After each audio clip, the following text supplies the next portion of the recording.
Alright, so I am reading in my daughter's room today. I'm reading The Unknown Reality by Jane Roberts, S. Seth book, Volume 2, Session 735. Okay, so the opening notes are in reference to Rob and Jane are house hunting, and hopefully you have already listened to or read Volume 1 for Unknown Reality. If you have not, I suggest that you do. And you're welcome to read this information here. And it continues onto this page. But I'm not going to read it. I'm just going to go right into Seth's dictation. Seth states, "The Sumari characteristics do not exist in isolation, of course.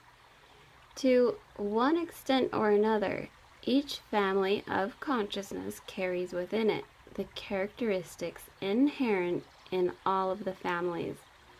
There is, therefore, great diversity. These Sumari abilities are highly creative ones, however. To a large extent, they have been inhibited in your society. I have been speaking of them here so that each individual can learn to recognize his or her own degree of Sumariness. The playful, creative elements of personality can then be released. These qualities are particularly important as they add to, temper, or enhance the primary characteristics of the other families of consciousness. If you are a quote-unquote reformer, a quote reformer by nature, end quote, then the Sumari characteristics brought to the surface can help you temper your seriousness with play and humor, and actually assist you in achieving your reforms far easier than otherwise. Each personality carries traces of other characteristics besides those of the family of consciousness to which he or she might belong.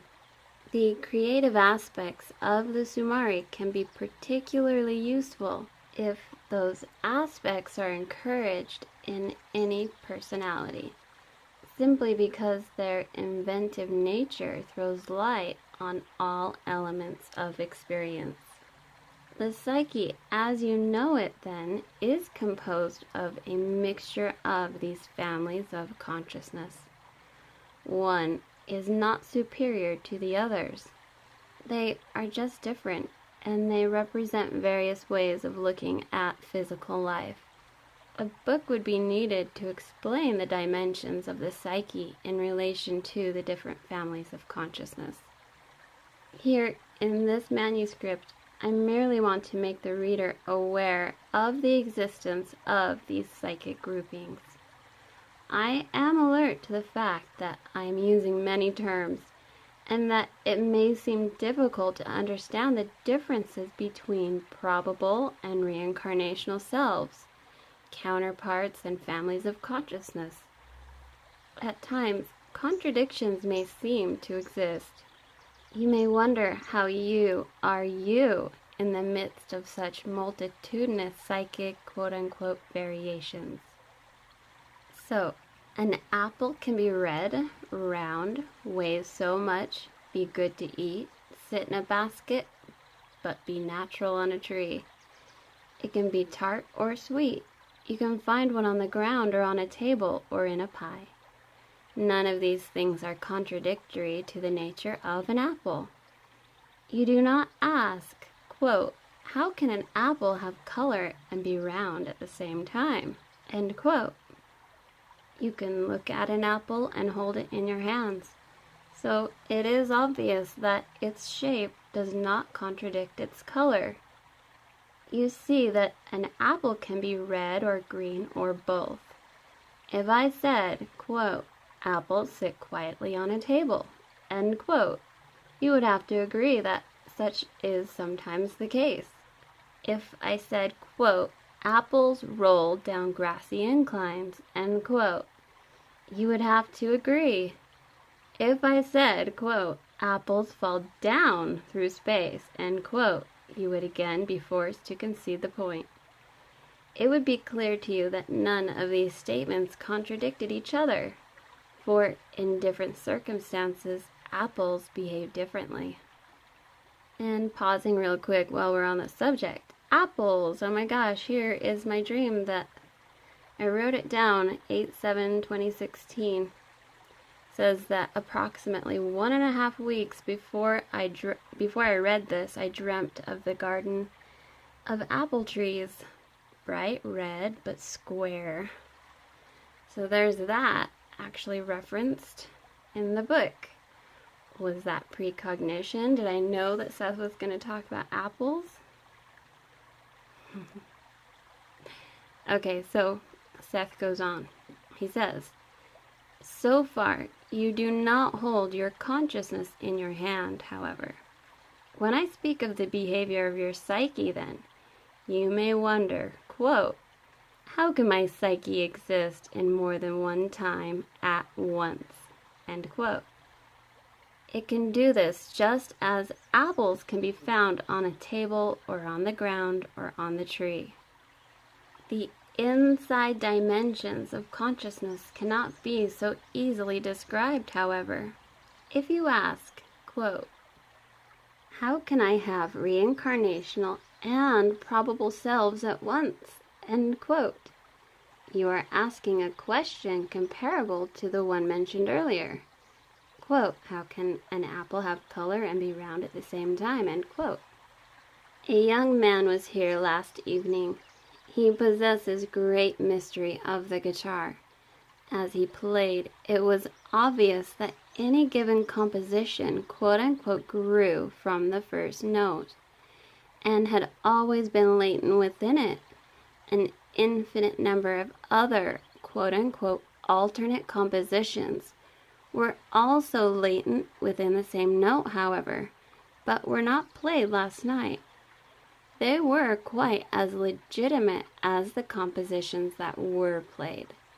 They were, in fact, inaudibly a part of each heard melody, and those unheard variations added silent structure and pacing to the physically actualized music. Following this analogy, in the same way, each psyche contains within it infinite notes, and each note is capable of its own endless creative variations. You follow one melody of yourself, and for some reason you seem to think that the true, full orchestra of yourself will somehow drown you out. When I speak in terms of counterparts, then, or of reincarnational selves and probable selves, I am saying that in the true symphony of your being, you are violins, oboes, cymbals, harps. In other words, you are a living instrument through which you play yourself. You are not an instrument upon which you are played. You are the composer and the symphony. You play ballads, classical pieces, lyrics, operas. One creative performance does not contradict the others.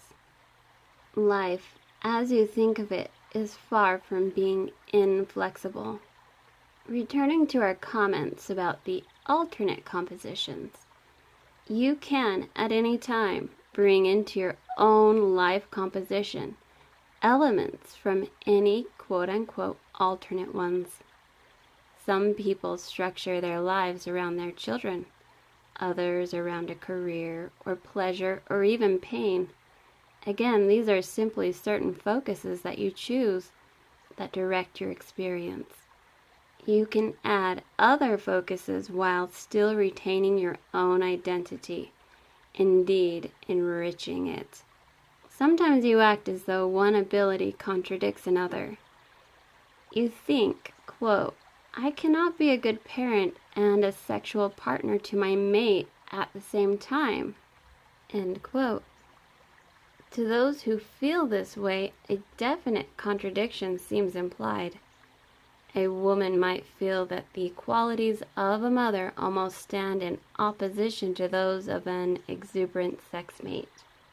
A man might imagine that fatherhood meant providing an excellent home and income.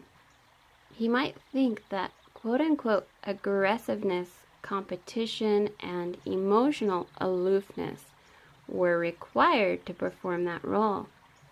These would be considered in opposition to the qualities of love, understanding, and emotional support, quote-unquote, required of a husband. In actuality, of course, no such contradictions apply. In the same way, however, you often seem to feel that your identity is dependent upon a certain highly specific role, until other qualities quite your own seem threatening. They almost seem to be unself-like. To some degree, you feel the same way when you encounter the concept of probable selves or of counterparts.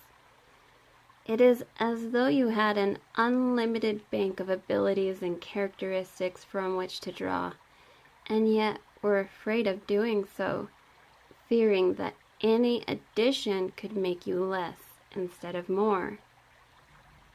If all of this goes on personally, as you choose one melody and call it yourself, then perhaps you can begin to see the mass creative aspects in terms of civilizations that seem to rise and fall.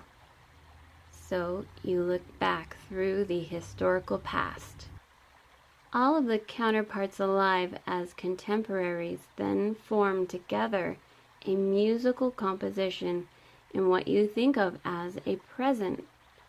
And once that multi-dimensional song is struck, then its past ripples out behind it, so to speak, and its future sings, quote-unquote, ahead.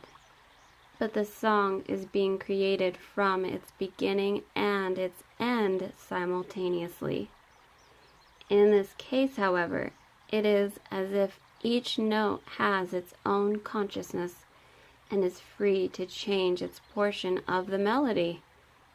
Yet all are in the same overall composition in quote-unquote time, so that time itself serves as the scale in which the musical number is written, chosen as a matter of organization, focus, and framework. Now, in music, the pauses are as important as the sounds.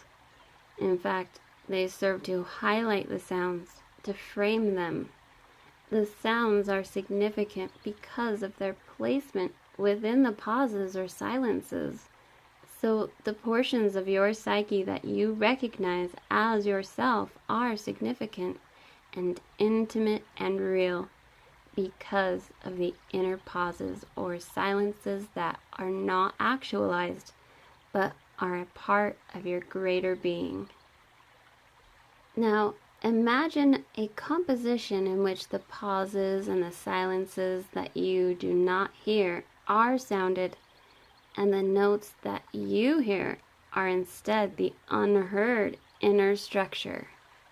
In the last few sentences, there is an intuitive quote-unquote definition of probable and reincarnational selves and counterparts in relationship to the self that you know.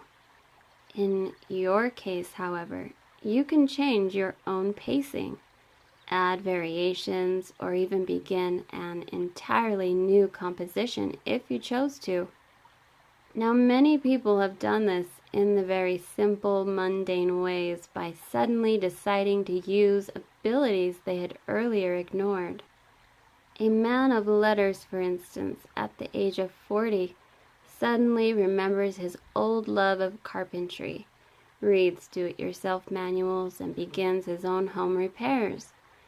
After disdaining such activities as beneath him for years, he suddenly discovers an intimate relationship with earth and its goods, and this appreciation adds to words that before may have been as dry as ash. You see, in that case, there would be, in another reality, a carpenter or his equivalent with a latent love of words, unexpressed, and that individual would then begin to develop, reading books on how to write perhaps, and taking up a hobby that would allow him to express in words his love of the land and its goods.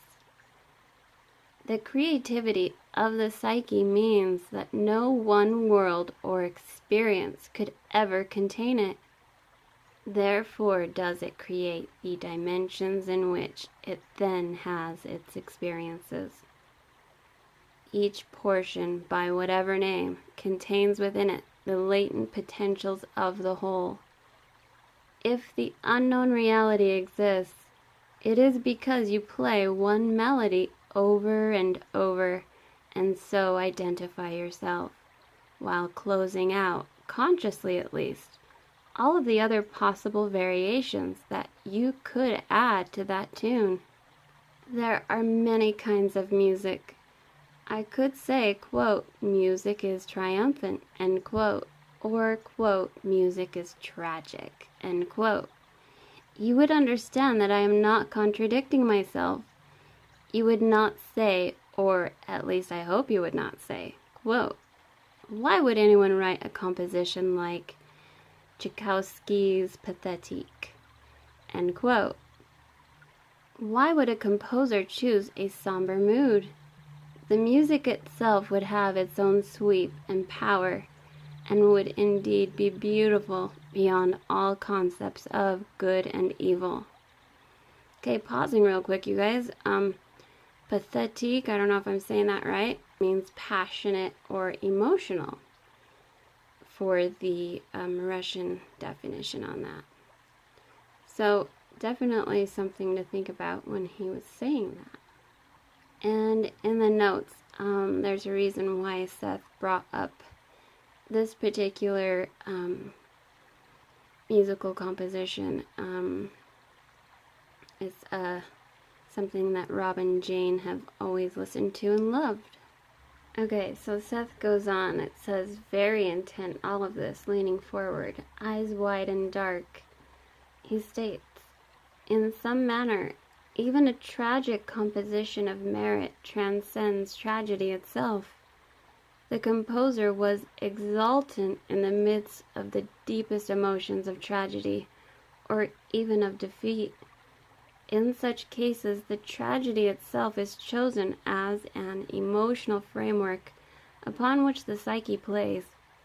The framework is not thrust upon it, but indeed chosen, precisely because of its own characteristics, even those of despondency perhaps. Tasting those qualities to the utmost, from that framework the psyche probes the fires of vitality and being as experienced from that specific viewpoint. And the despondency can be more alive than an unprobed, barely experienced joy. In the same manner, certain individuals can and do choose life experiences that involve great tragedies. Yet those tragic lives are used as a focus point that actually brings into experience, through comparison, the great vitality and thrust of being. This does not mean that a tragic life is more vital than a happy, simple one. It just means that each individual is involved in an art of living. There are different themes, instruments, melodies, but existence, like great art, cannot be confined to simple definitions. From the outside, for instance, it might seem as if a young person dies because in one way or another he or she is dissatisfied with life itself. Certainly, it is usually taken for granted that suicides are afraid of life. However, suicides and would-be suicides often have such a great literal lust for life that they constantly put it into jeopardy, so that they can experience what it is in heightened form. The same applies to many who follow dangerous professions. It is fashionable to suppose that these people have a death wish. Instead, many of them have an intensified life wish, so to speak. Certainly, it seems destructive to others. To those people, however, the additional excitement is worth the risk. The risk, in fact, gives them an intensified version of life. This is obviously not the case with all suicides or would-be suicides or all risk-takers. But those elements are there. A person who dies at 17 may have experienced much greater dimensions of living in your terms than someone who lives to be 82.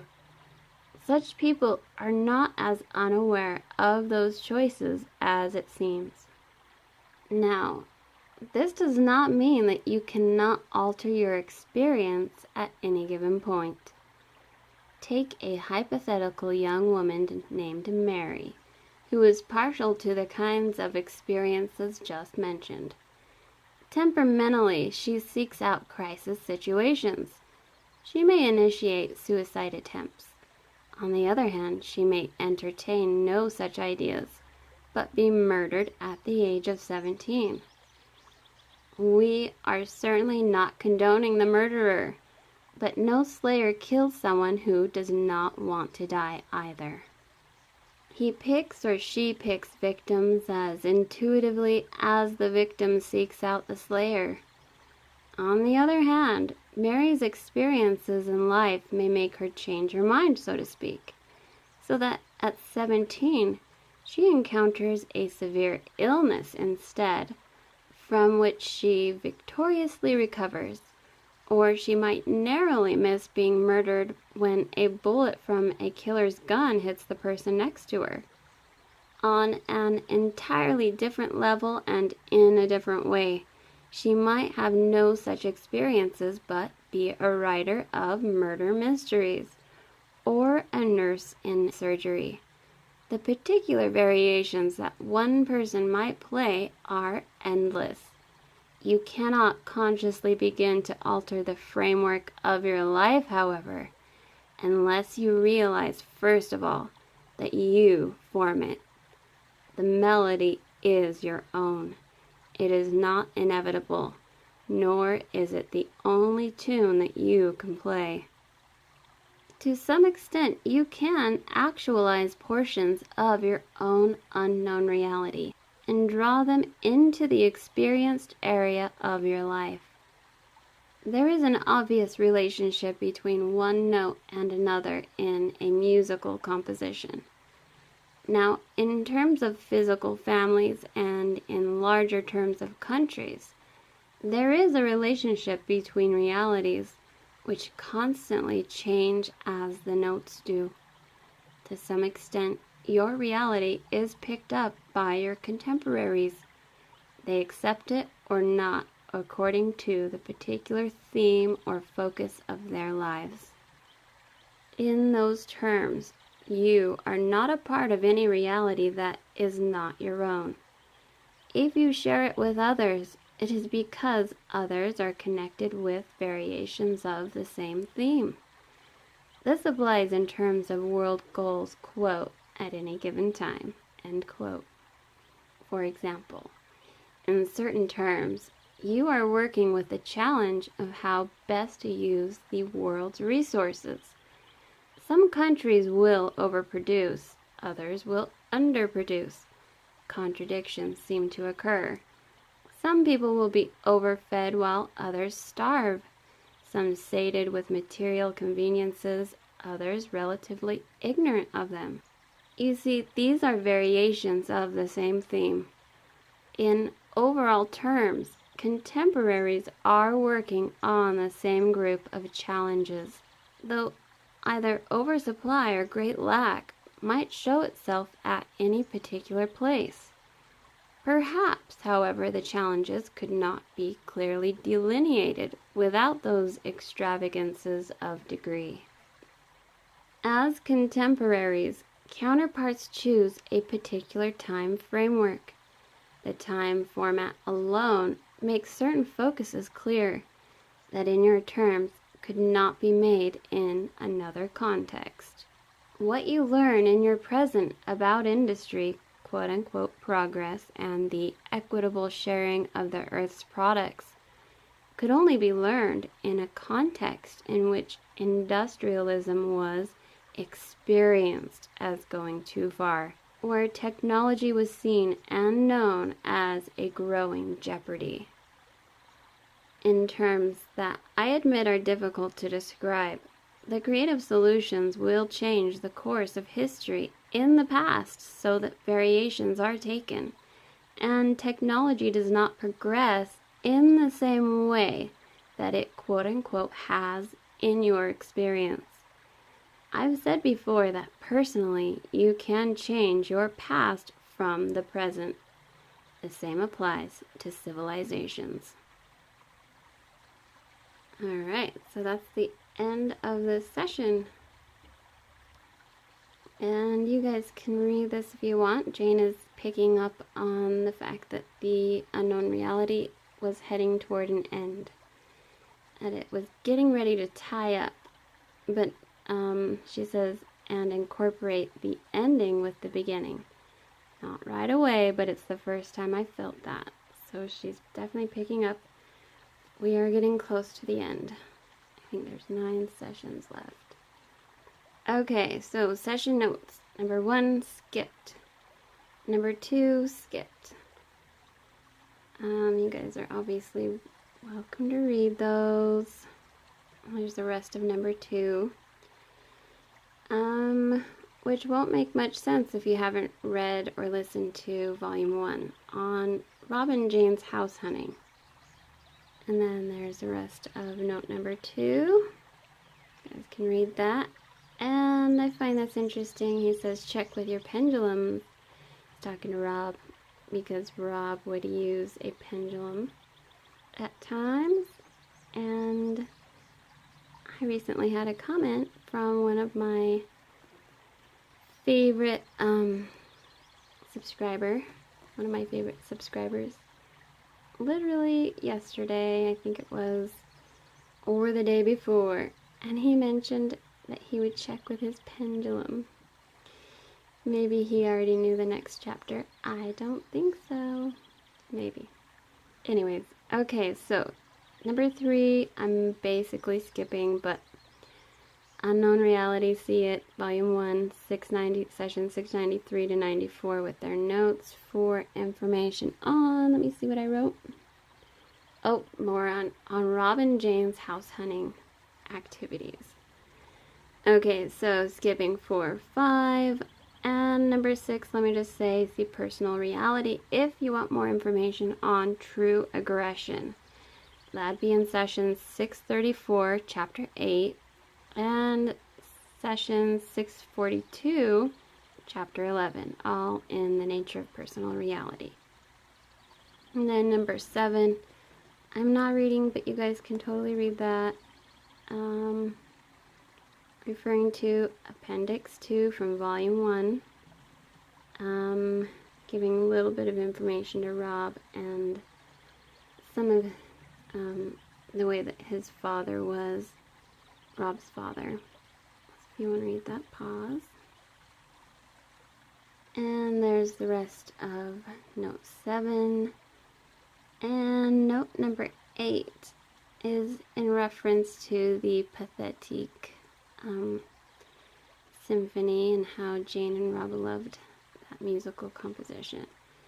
And note number 9 says, for the part where Seth said, people who take risks for excitement, giving them an, quote, intensified version of life, end quote.